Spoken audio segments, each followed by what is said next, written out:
ইসলামী bank news top 10। Milestone ট্র্যাজেডির ঘটনায় মৃতের সংখ্যা দাঁড়িয়েছে 27 জনে, জানিয়েছেন স্বাস্থ্য মন্ত্রণালয়ের বিশেষ সহকারী অধ্যাপক ডাক্তার সাইদুর রহমান।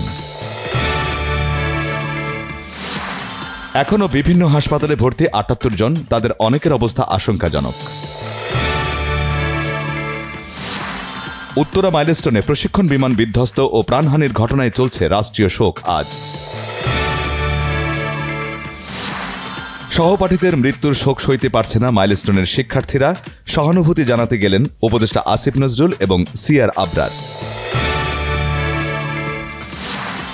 জনবহুল স্থানে কেন যুদ্ধবিমান প্রশিক্ষণ, প্রশ্ন তুলেছেন উপদেষ্টা অবসরপ্রাপ্ত brigadier general M Sakhawat Hossain.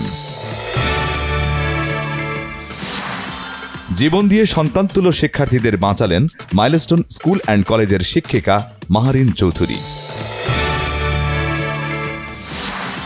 প্রশিক্ষণ বিমানে কোনো ত্রুটি বিচ্যুতি ছিল কিনা পরিষ্কার করার দাবি জানিয়েছেন বিএনপির স্থায়ী কমিটির সদস্য গয়েশ্বর চন্দ্র রায়। রাজনৈতিক দলগুলোর সঙ্গে দ্বিতীয় পর্যায়ের 17তম দিনের বৈঠকে মাইলস্টোনে বিমান বিধ্বস্তের ঘটনায় জাতীয় ঐকমত্য কমিশনের শোক প্রস্তাব। গোপালগঞ্জে ক্ষতিগ্রস্ত এলাকা পরিদর্শন উপদেষ্টা ফাইজুল ও রিজওয়ানের। মিরপুরে আজ দ্বিতীয় টি-20 পাকিস্তানের বিপক্ষে প্রথম সিরিজ জয়ের হাতছানিতে মাঠে নামবে বাংলাদেশ।